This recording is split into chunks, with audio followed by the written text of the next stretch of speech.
Boa noite, igreja. Quero sentar-se por gentileza. Sejam todos bem-vindos.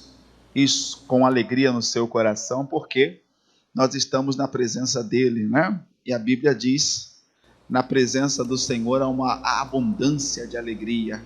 Melhor que isso, na presença do Senhor até a tristeza salta de alegria. Então, cremos que Deus está trabalhando em nosso favor, que Deus está nos favorecendo. Quando nós apresentamos uma oração ao Senhor com esta simplicidade de coração e com a verdade, é como quando Jesus fala da oração do fariseu, né? Do fariseu e daquele que se considerava um pecador. O fariseu orava dizendo: Senhor, porque eu não sou como este pecador? Porque eu devolvo o dízimo do êmbrio, do cominho, da hortelã, eu dou esmolas, eu faço isso, eu ajudo a sinagoga.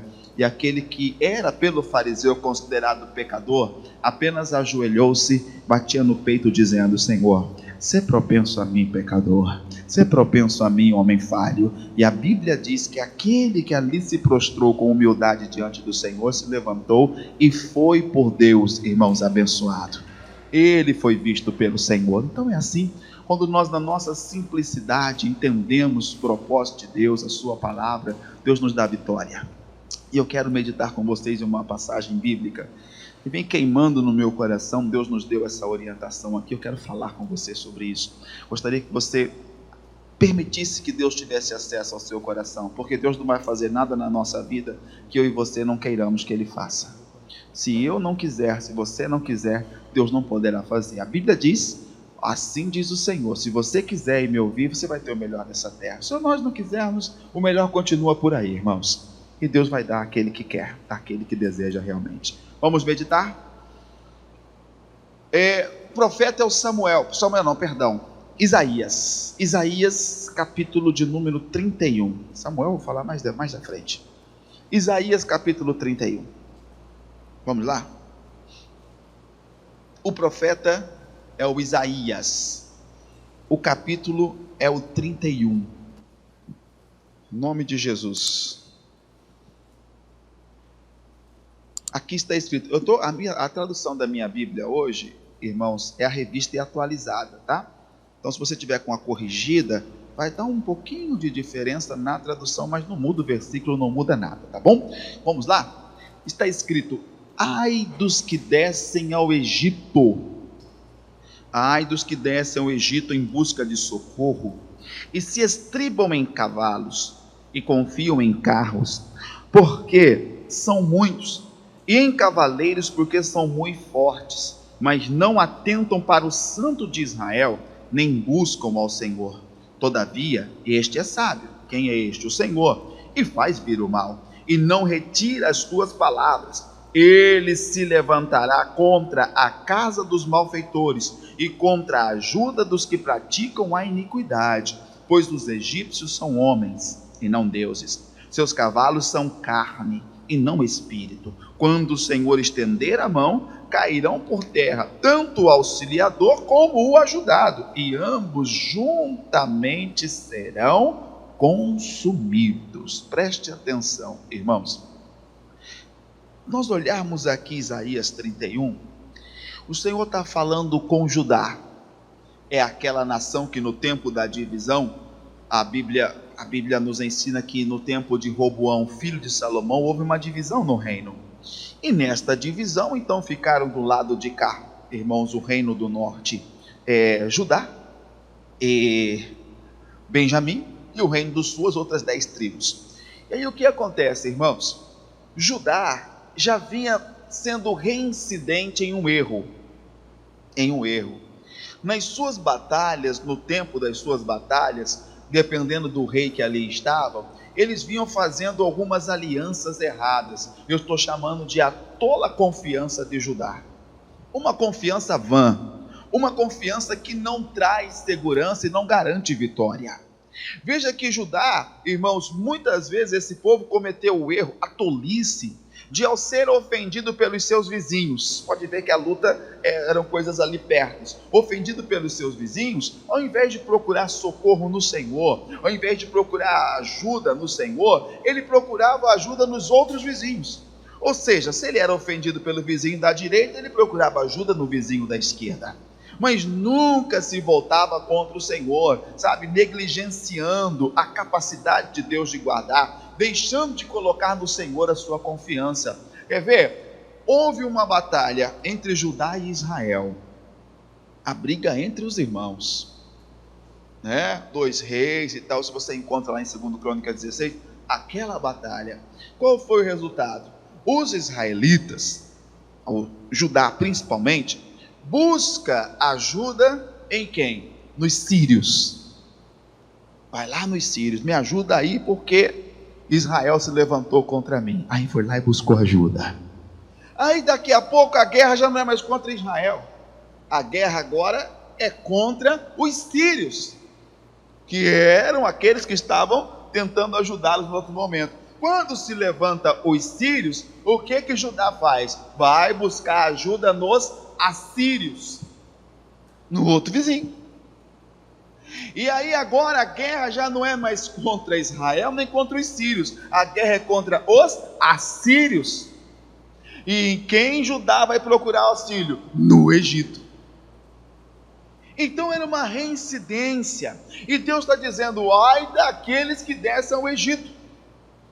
Nós temos um problema muito grave, irmãos, com a nossa memória, com o nosso pensamento. Que problema é esse? Que problema é esse? A nossa memória boa, ela rapidamente é apagada. As memórias para as coisas ruins, elas permanecem como se fosse algo que lhe perseguissem e que querem realmente te confundir no momento da adversidade. Porque no instante em que Judá pensa, eu vou descer ao Egito para pedir auxílio, o que os moradores de Judá, ou a liderança de Judá deveria lembrar? Puxa, quando o Egito era realmente forte, porque nesse período o Egito tinha força, mas não era tão forte quanto no tempo em que os hebreus eram cativos naquela terra. Por quê, gente? Deus, para proteger o seu povo, não deixava que outras nações prevalecessem contra o Egito. O tempo de fartura que o Egito viveu era por conta dos hebreus. Por amor do seu povo, Deus estava abençoando a terra do Egito. E os faraós pensavam que era o quê? São os nossos deuses. São os deuses da terra do Egito. São os sacrifícios que fazemos aqui para Aserá, que fazemos aqui para Mote e para outros deuses que eles serviam. Eles imaginavam que era isso, mas não era. Deus continuava dando suporte ao Egito, porque o seu povo estava ali. Mas um dia o povo entendeu: não, olha, vamos clamar no Senhor. Porque havia uma profecia, havia uma promessa do Senhor, e eles clamaram por esta promessa. E Deus ouviu e envia o quê? Um exército para tirar eles do Egito, não foi? Não foi um exército que Deus enviou para tirar eles do Egito? Deus enviou o quê? Um hominho, cujo nome era Moisés, 80 anos de idade, com um cajadinho na mão. Pensa na força de guerra que Deus enviou para tirar o povo. Um homem, gente, mas um homem que tinha comunhão com Deus, um homem que já não tinha mais, irmãos, um porte de rei, uma estatura de rei, como era quando ele estava no Egito, um homem que agora tinha cheiro do campo, um homem que agora tinha cheiro de ovelhas, mas que tinha comunhão com Deus. E Deus envia, e Moisés, irmãos, Deus através de Moisés faz o quê? Maravilhas na terra do Egito, e Faraó é humilhado. Faraó e os seus deuses são humilhados, envergonhados. Cada praga era específica, porque cada área atacada por uma praga do Senhor era cuidada ou era responsabilidade de um Deus na terra do Egito, e cada uma delas foi atacada, até aquele que era a autoridade máxima, porque tinha o Faraó como um Deus. Na terra do Egito, o Faraó, ele era tratado como Deus, era um Deus na terra, um semideus, né? Então eles adoravam a Faraó.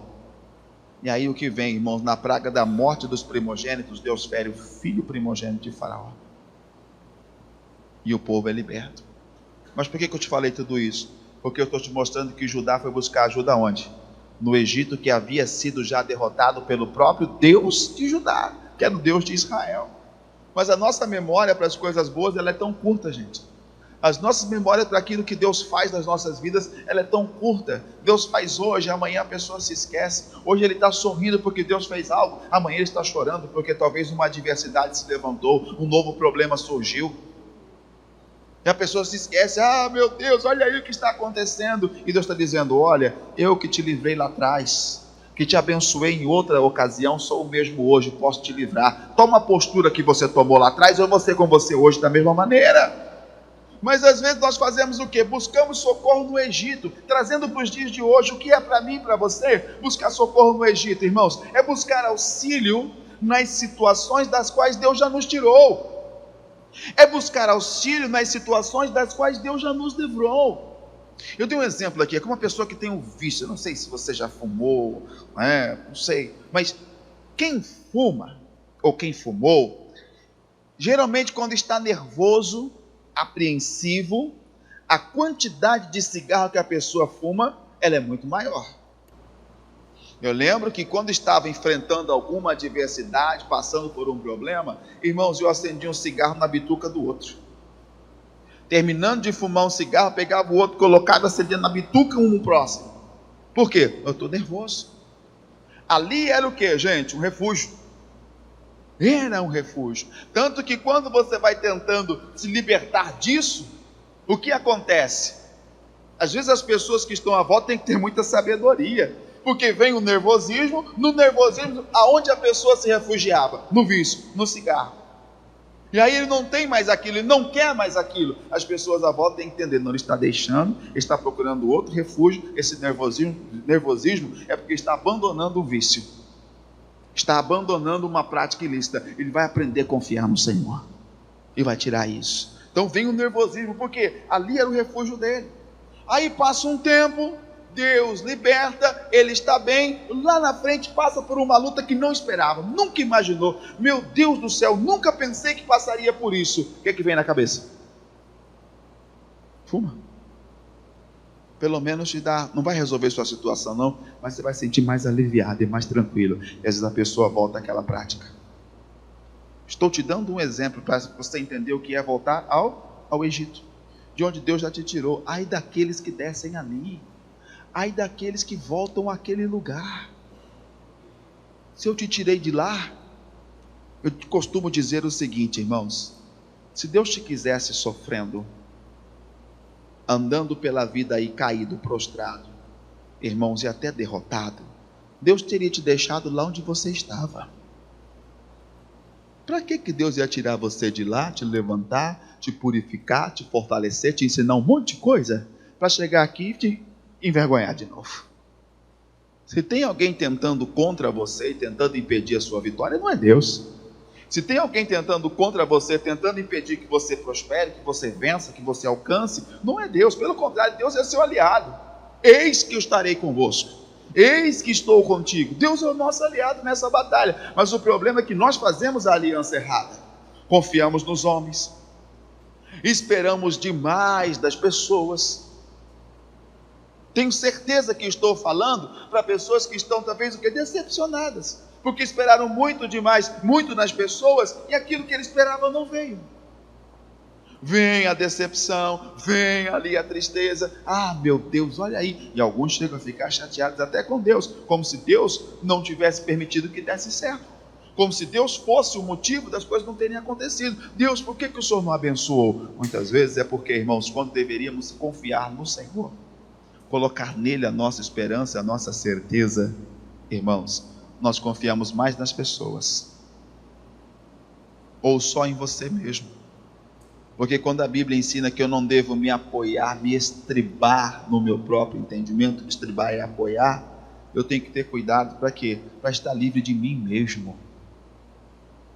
Eu tenho feito uma oração assim, visto que Jesus disse que tudo que é de mal já vem de dentro do homem, que o que contamina não é o que está fora, e sim é o que sai.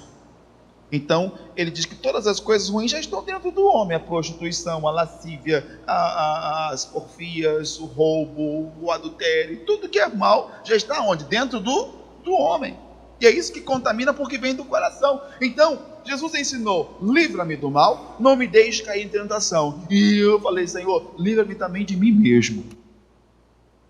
livra-me de mim mesmo, porque eu posso imaginar que o meu coração é o melhor do mundo, mas o coração é enganoso. Vai que uma hora ele te pega de surpresa aí. Então, livra-me de mim mesmo, porque eu não quero caminhar dentro das minhas vontades, eu não quero caminhar dentro dos meus desejos, mas quero ter um coração aberto para fazer o que é agradável ao Senhor, o que é perfeito à tua vontade. Quando assim você faz, meu irmão, Deus te conduz, Deus lhe dirige, Deus te guia nessa caminhada. Mas temos essa tolice, essa tola confiança, irmãos, de voltar às coisas velhas, de voltar às coisas antigas. Pastor, se fosse no outro tempo, mas eu resolveria. Você não deveria nem estar pensando isso. Graças a Deus que não é aquele tempo antigo, graças a Deus que não é aquele tempo passado. Você é uma nova criatura em Cristo Senhor Jesus. Não é nem comentário que eu deveria fazer, não é nem para eu estar me lembrando. Se estas coisas o próprio Deus já não se lembra mais, eu vou ficar, mas se é no outro tempo, pastor, eu já dava uma capoeira, né? Se é no tempo passado, eu já... Pois é, mas não é, meu irmão. Não é.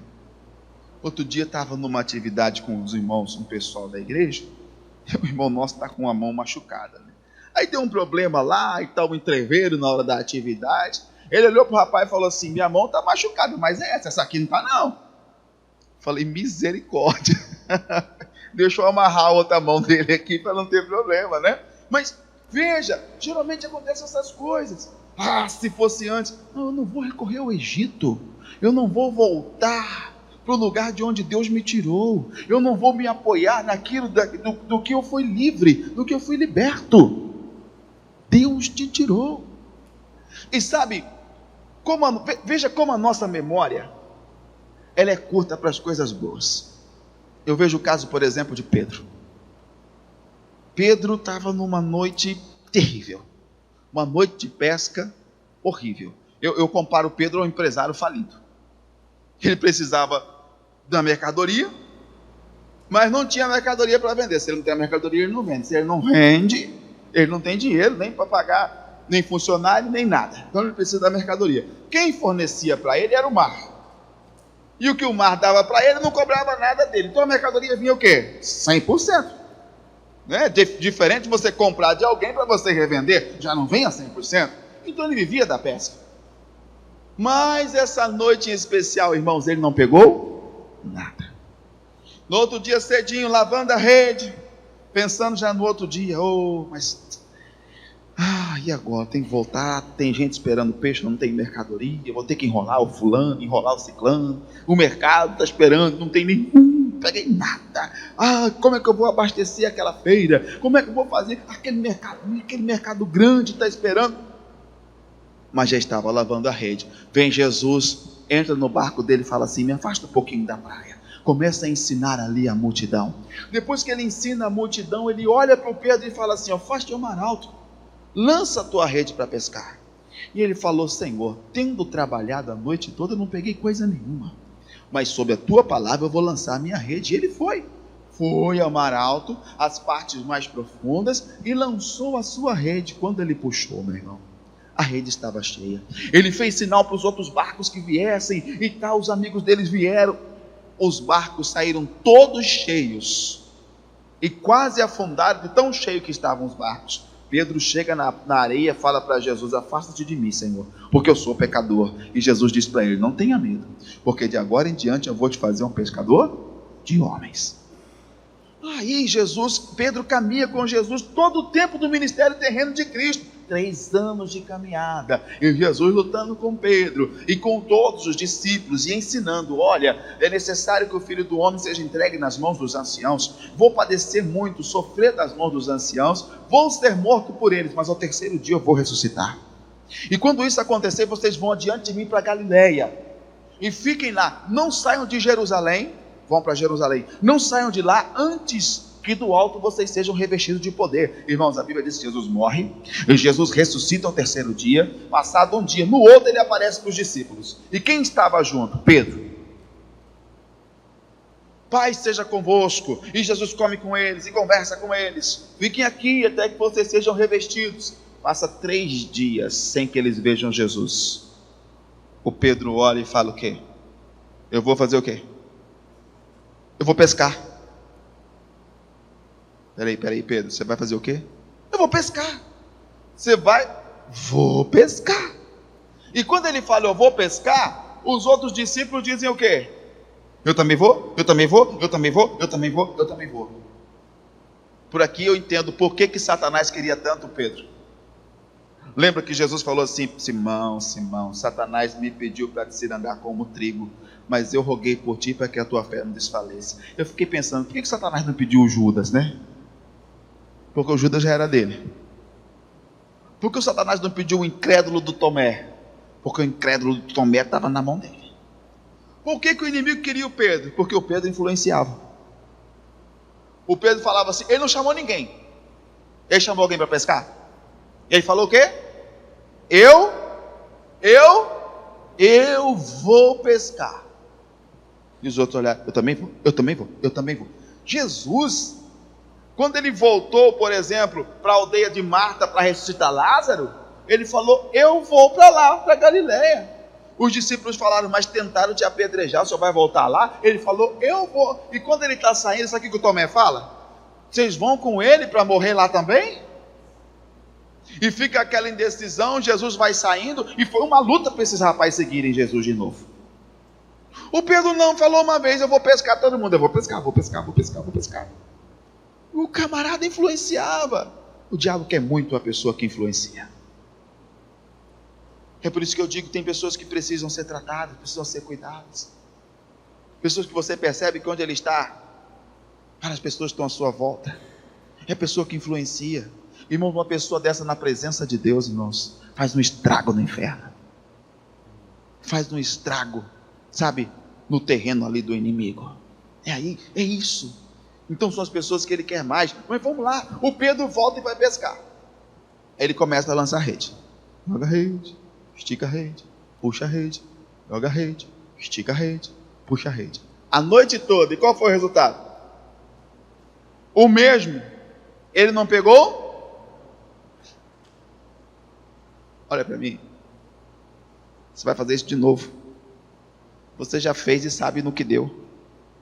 E você vai fazer isso de novo. Quer que eu te fale o resultado? Vai ser o mesmo de antes. A não ser que a palavra do Senhor seja o que esteja te inspirando, o resultado vai ser o mesmo, vai dar o mesmo problema de antes. Já brigou? Briguei. Vai brigar de novo? Vai acontecer a mesma coisa.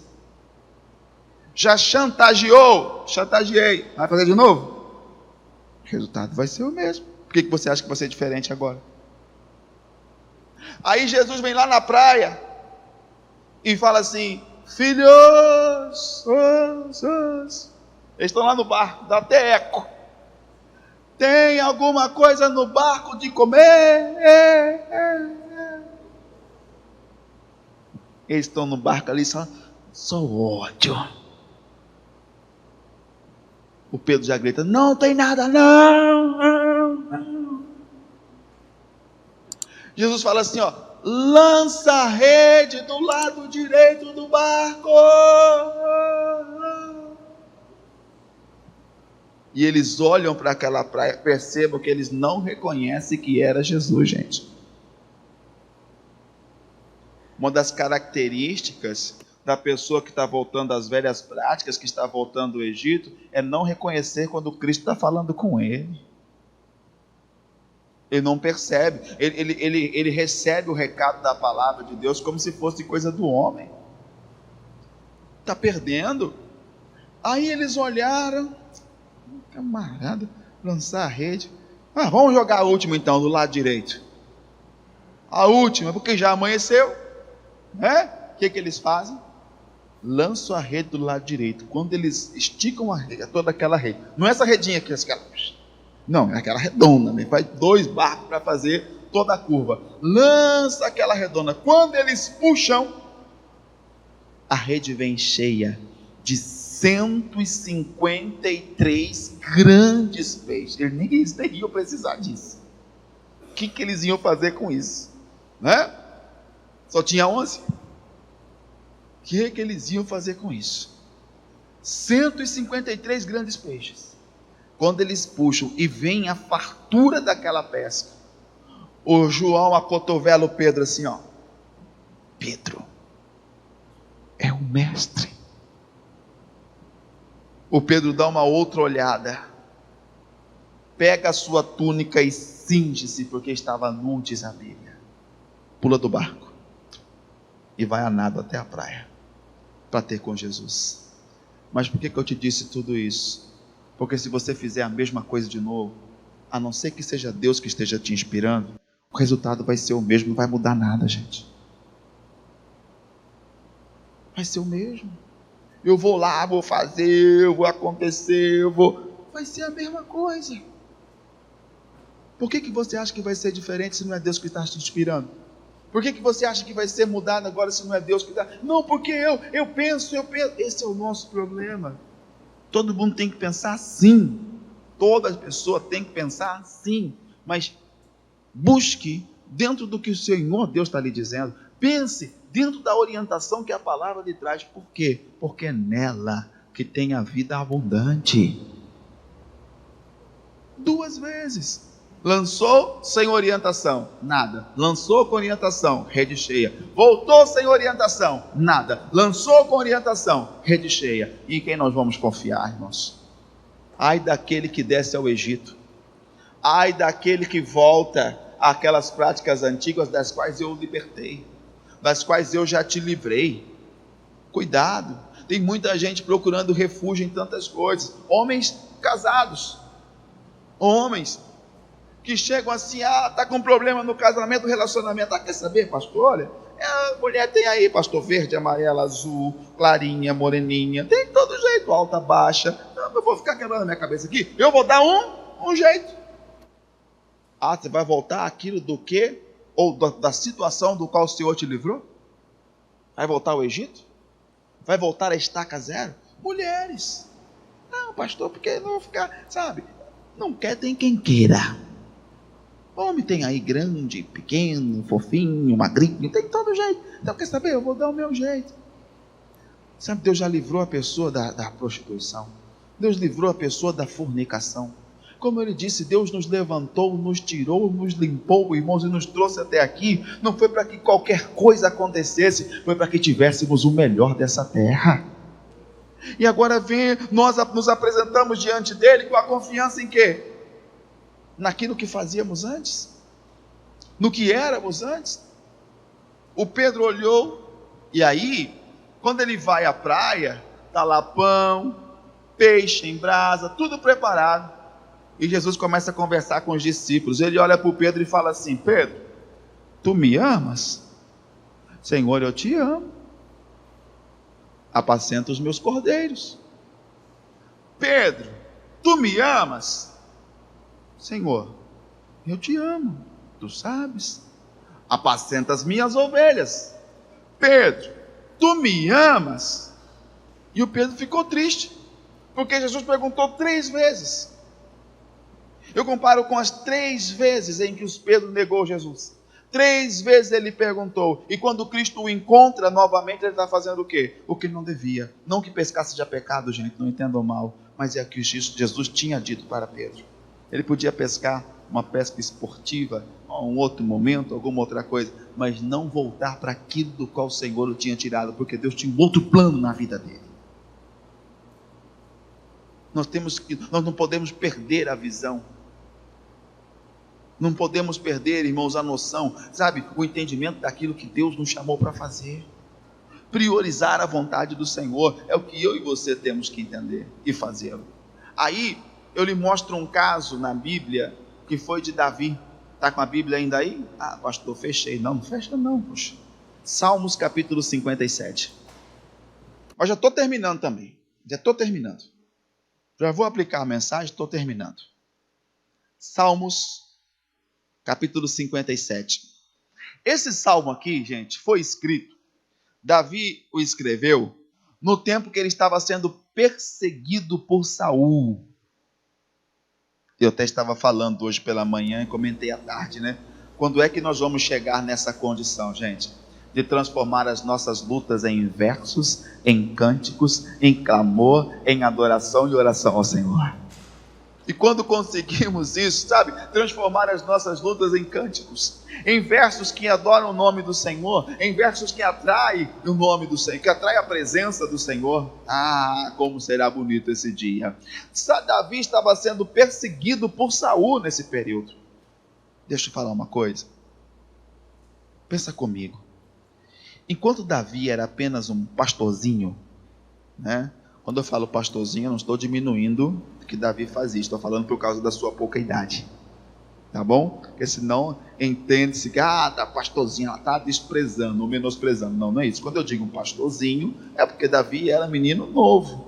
Eu lembro de quando eu cheguei na cidade de Ponce Lacerda, que fui assumir a primeira igreja, tinha 21, 22 anos de idade. O pessoal olhava e falava, chegou um pastorzinho aí. Chegavam na igreja e falavam assim, eu quero falar com o pastor da igreja. Eu dizia, pode falar. Eu falava, não, eu quero falar com o pastor. Eu falava, pode falar. Eu quero falar com o pastor titular.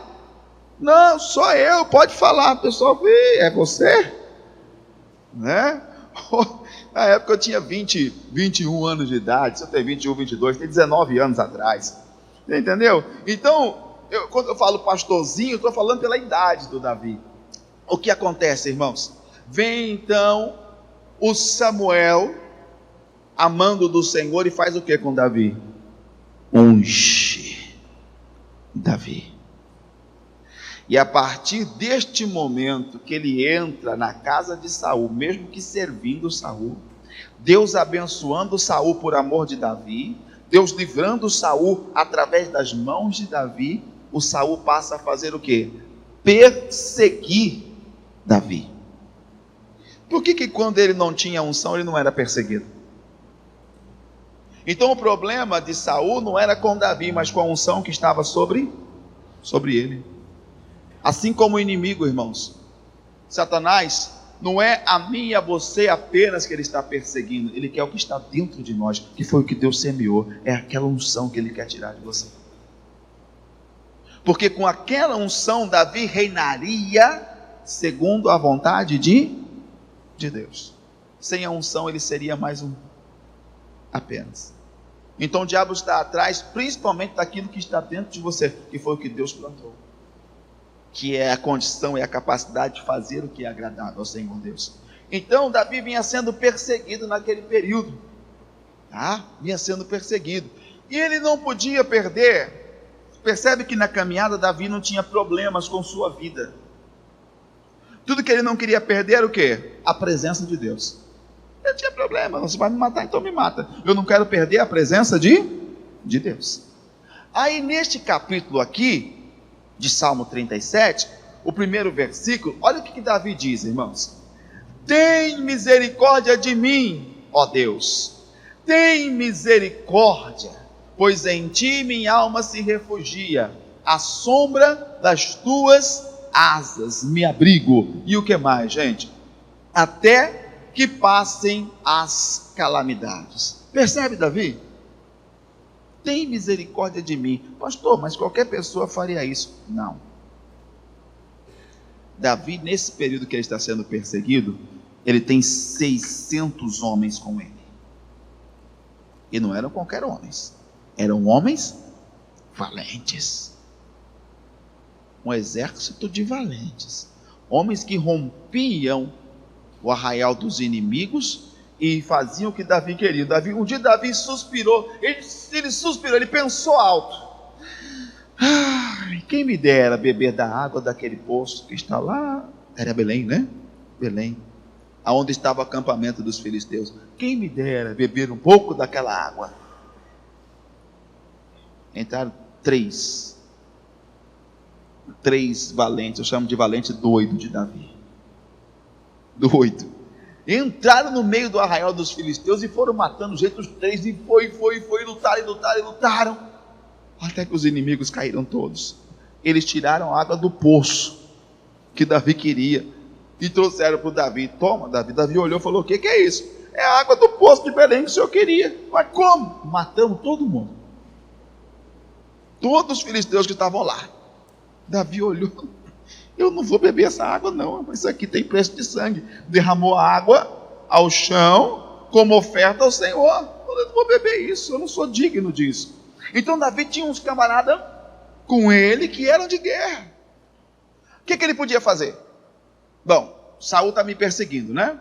Então eu vou me aliar aqui ao rei lá de Ziclac, por exemplo, que foi onde ele encontrou refúgio no final da sua caminhada, antes de ser rei. Ele chegava a ter o rei de Ziclac: Igor, você é o rei de Ziclac. E eu, Davi, e ele, o rei de Ziclac. Ele está muito bravo com Saul, gente. Só que ele não tem força, o exército dele não é forte o suficiente para vencer o Saul. Aí eu venho assim e falo assim: ô rei de Ziclac, eu estou muito bravo com Saul também. Saul está me perseguindo. Vamos unir a força para pegar esse Saul? É para já, gente. Quem é que não queria o Davi no exército dele? Sabendo de como ele se comportava nas batalhas, o que fazia indo e voltando. Quem não queria? Se o Davi dissesse: eu vou me aliar a você contra o Saul, vem Davi. Agora, mas Davi dizia o quê? Tem misericórdia de mim. 2 vezes. Ele pede por misericórdia. E agora eu vou te mostrar algo que às vezes você não entende. Davi pede misericórdia e 2 vezes Deus coloca Saul nas mãos de Davi. E o Davi poderia matá-lo. Um dos valentes do Davi chegou a dizer assim no ouvido do Davi: Davi, Deus entregou Saul na tua mão, rapaz. Olha aí, tá bem aí. Tá bem aí. Davi. A mão desses camaradas até costava para matar. Pensa nos homens. Davi falou assim: Davi, você nem precisa sujar a sua mão. Só me dá uma ordem que eu vou dar um golpe só. A minha lança vai atravessar ele assim. O Saul estava ali agachado. Diz a Bíblia que ele teve um problema no intestino. Estava ali agachado dentro da caverna. E dentro da caverna quem estava? Davi e um punhado de homens querendo matar o Saul. Aí você pensa: Davi só me dá uma ordem. Uma ordem. Um golpe só, ele não levanta mais. E o Davi falou o quê? Não, nós não vamos tocá-lo. Ninguém vai fazer nada contra ele. Às vezes Deus coloca nas tuas mãos aquele que te prejudicou. Mas não é para você maltratar. Não é para você humilhar. Não é para você pisar. Se Deus nos deu, Deus quer observar qual vai ser a sua atitude. O que é que você vai fazer? O que é que eu e você faremos? Porque, irmãos, se eu e você movemos uma mão para fazer algo, irmãos, o que é de Deus não vem. Porque aonde você coloca a tua mão, Deus tira dele. Aonde você executa a sua justiça, o seu juízo, Deus tira dele. Ou eu confio no Senhor e espero, permito que Deus trabalhe, que Deus faça, ou, irmão, eu vou ficar sem. Ou eu permito que Deus opere, que Deus trabalhe. Aonde eu ponho a minha mão para fazer a coisa do meu jeito, Deus tira dele. Deus retira. Deus retira. Tanto que ele falou lá: ai dos que descem ao Egito. Olha, está buscando na iniquidade? Preste atenção. Tanto que ajuda, quanto que está sendo ajudado, quando a mão do Senhor estender, vai cair os dois. Tanto que Judá, nesse período, perdeu suas batalhas. Quando se aliou. Teve uma oportunidade que o profeta falou para o rei: peraí, rapaz, você esqueceu do Deus que você serve? Ah, não, porque é Deus que dá a vitória a você. Você não precisa dessa aliança, não. Você não tem necessidade de fazer isso. Às vezes nós nos esquecemos. Às vezes nós perdemos a visão. E Deus está dizendo para mim e para você hoje: é Ele quem vai te dar a vitória. É Ele que vai fazer em seu favor. Mas não permita que a sua justiça, que o seu jeito, o seu modo de agir, atrapalhe a ação de Deus. Ele é soberano e é Ele que vai trazer sobre a tua vida aquilo que prometeu. Digam amém, gente. Lembre-se, na ira do homem não opera a justiça de Deus. E aí vou te falar, volta lá para nós terminarmos Isaías 31. Presta atenção. Às vezes, nós até invocamos a palavra do Senhor Deus. A pessoa até invoca a palavra. Ele fala, ele invoca a palavra. Sim. Ele sofreu com uma mentira, com uma traição. Na hora que isso acontece, vem a ira, vem a revolta, vem a mágoa. Naquele instante, o que a pessoa diz? Bem que eu sabia, mas Deus avisou, maldito é o homem que confia no homem mesmo, né? Oh, maldição! Pois é, ele até está falando o que é santo, porque está escrito, maldito o homem que confia no... Mas o que está levando a pessoa a dizer aquilo não é santo, porque o que está conduzindo neste momento as palavras que saem do lábio da pessoa é uma mágoa, é um ressentimento, é um ódio. Então não adianta invocar e recitar o que é santo se o que está dentro de mim é profano. Não adianta falar do que é puro se o que está dentro de mim é impuro.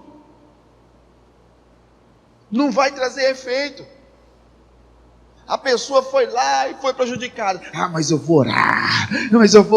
Deus vai pensar, não, Deus vai fazer. Se o que está levando você a orar é o sentimento ruim, é o mal que lhe fizeram, peraí, você acha que Deus vai trabalhar nisso? Não adianta fazer o que é correto se o que está dentro de você é o errado. Então eu preciso entender que não é a intenção que vale. Não adianta tentar fazer o que é certo do modo errado, vai dar errado, mesmo que, né, a capa, o exterior, seja o quê? Algo que parece ser certo. Eu tenho que fazer o que é certo, do jeito certo. Aí eu preciso, Deus, meu coração se irou na verdade. Fiquei muito bravo, porque eu não imaginei que isso aconteceria. Mas a tua palavra também me ensina que o Senhor é o Deus que me ajuda nas minhas fraquezas. É o Deus que me fortalece onde eu sou fraco. Então me ajuda a vencer esse sentimento. Me ajuda a vencer isso. Deus te dá vitória. Aí você invoca a palavra. Limpo de coração você diz, Deus, eu creio no Senhor. Eu creio na tua palavra e o Senhor me diz que me restituirá os anos que foram consumidos. O que foi levado pelo gafanhoto, cortador, migrador, destruidor, o Senhor me restitui. Então, se Ele levou uma capa, Deus vai trazer 2 ou 3, desde que eu não fique preso àquilo que se foi. Eu não fique preso àquilo que me prejudicou. Eu vejo pessoas que estão há 10, 15, 12 anos. Eu batizei um menino onde nas águas? Eu acho que ele não é de Sinop. No evento dos homens. Quando eu olhei que ele entrou na água, que eu coloquei a mão no ombro dele, o menino estava assustado e tal. Eu conversei com ele algumas palavras dentro da água. E algumas coisas que ele me falou, eu falei, querido, eu sei porque você está assustado. Eu sei o que foi que te fizeram.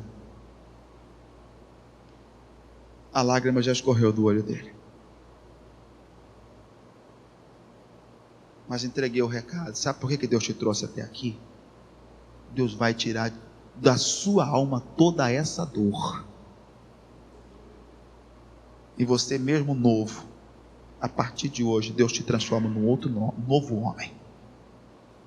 O que está dentro de você querendo mudar a sua natureza, o Senhor está quebrando hoje. Você vai se tornar um homem de Deus. E ele falou, amém, pastor. Naquele instante. E aí, irmãos, tem pessoas que estão há 10, 12, 15 anos guardando no seu coração um sentimento ruim. O que aconteceu com você, pastor? O senhor não sabe o que eu passei, o senhor não sabe o que eu enfrentei, o senhor não sabe o que aconteceu comigo, a dor que eu tive, a dor que eu senti. Tudo bem, quem sabe, por mais que eu tente entender, a dor, ela é maior quando dói em nós mesmos, não é verdade? A pior dor que existe é aquela que você mesmo sente. Para o outro pode parecer o quê? Mas é bom, tá mole, vambora. Mas ninguém é igual. Ninguém é igual. Eu não posso desdenhar da luta do meu irmão, porque talvez ele não tenha a mesma estrutura que eu, né? Eu não posso desdenhar. Mas o que eu quero que você entenda é que Deus tem um futuro para você que está intacto, e que eu possa a partir desse momento escrever algo bom nele. Mas só vai acontecer se eu começar a plantar o que é o que, irmãos? O que é bom e perfeito. Se eu começar a fazer o que é agradável. Então hoje eu tenho que voltar-me para o Senhor e dizer: Senhor, eu vou colocar no Senhor a minha confiança. Já errei, já falhei, já confiei muito na carne. O Egito é carne. Faraó é homem, não é Deus. O Egito é carne, não é espírito. E a luta que nós estamos travando, ela é espiritual, meu irmão. Ela é espiritual. Porque não importa quem quer que sejamos, se permitir, o inimigo entra. A fé que eu tenho não vai, irmãos, atrapalhar a entrada do inimigo na vida de outra pessoa. Ainda que eu esteja orando, que eu esteja consagrando, que eu esteja jejuando. Por isso a Bíblia diz: cuidado para você não estar procurando ajuda ou se estribar no apoio daquele que não pode. Sabe? Não é errado conversarmos. Aliás, está acontecendo algo, irmãos, terrível nesses dias. Vendo tanto de homens ontem que precisavam de ajuda, sabe o que o inimigo está fazendo? Ele está semeando uma separação, uma distância entre quem precisa de ajuda e quem pode ajudar. Outro dia eu atendi uma senhora aqui na igreja. Terminou o culto, ela ficou para lá e para cá, para lá e para cá, para lá e para cá, para lá e para cá, para lá e para cá, até que ela veio. Quando ela chegou no alto do altar, o coração estava disparado. Eu falei: o que houve, meu irmão? O pastor estava com medo de vir aqui. Eu queria que eu fosse embora, mas que eu não devia vir aqui falar com o senhor. Eu tinha que ir embora, eu tinha que ir embora, eu tinha que ir embora. E eu lutei muito e vim. O inimigo está colocando essa distância, impedindo que as pessoas busquem auxílio, aonde na verdade elas serão ajudadas. Conversa com todo mundo lá fora. Com o pai, com o primo, com um amigo da rua, sabe? Está voltando para o Egito, poxa. Onde não tem. Ai daqueles. Deus, eu errei. Eu busquei auxílio no vício, eu busquei auxílio na prostituição, eu busquei o auxílio na fornicação, eu busquei o auxílio no adultério, eu busquei auxílio nas pessoas, e hoje eu estou o quê? Pagando preço por isso. Mas Deus está dizendo para mim e para você, que se olharmos hoje para Ele, rapidamente a sua vitória vem. Se olharmos hoje para Ele, rapidamente a glória dEle vem sobre a sua vida. Em nome de Jesus Cristo, digam amém, gente. Vão é o socorro do homem, vão é a carne, mas o que vem do Senhor, o que vem de Deus, isso pode te livrar, isso te abençoa, isso te fortalece. Vamos vencer e alcançar o que Deus tem para nós em nome de Cristo. Amém? Fiquem em pé, por gentileza. É hora de orar. É hora de orar, de colocar a vida diante do Senhor. Saiba que as mãos do Senhor sempre estiveram estendidas para salvar. E quem sabe não aconteceu ainda porque nós não buscamos auxílio nela. Não buscamos. Saul correu tanto da presença do Senhor, mas correu tanto, ao ponto de não mais buscar a Deus. E Deus lutou com ele várias vezes, até que Deus falou assim: eu não posso ter Saul como rei. Eu não posso. E se eu olhar o erro do Saul, o erro do Davi foi muito mais grave. Mas quando aconteceu, o que ele fez? Ele correu para o Senhor e buscou auxílio. E o profeta disse: Deus já te perdoou. Deus já te perdoou. Deus quer ser o seu auxílio, teu socorro. Não fica triste porque parece que você ficou só nessa batalha. Não fique triste porque parece que não há ninguém que te auxilie naquilo que você está enfrentando. Não fique triste porque parece que todo mundo se esqueceu de você. Você passou uma fase muito boa que todas as pessoas estavam à sua volta. Todas as pessoas. Mas de um tempo para cá, um foi para um lado, outro foi para o outro, outro foi para o outro, outro foi para o outro. E na verdade que ninguém nem te liga hoje para saber como você está. Você fica pensando, Deus, parece que eu deixei de existir. Onde estão aquelas pessoas? Onde estão aqueles que, sabe, diziam que se preocupavam comigo, diziam que estariam comigo até o final, que diziam que me ajudariam? Aonde estão estas pessoas? E isso trouxe um sentimento muito ruim à sua alma, ao seu coração. Mas sabe o que Deus está dizendo? Ouça, elas não se afastaram porque você deixou de ser importante. Elas foram afastadas para que você voltasse os teus olhos para Ele. Elas foram afastadas para que você voltasse os teus olhos para Ele, porque Ele vem trazendo socorro até você. A salvação está mais próxima hoje. O milagre está mais próximo hoje. Feche os teus olhos.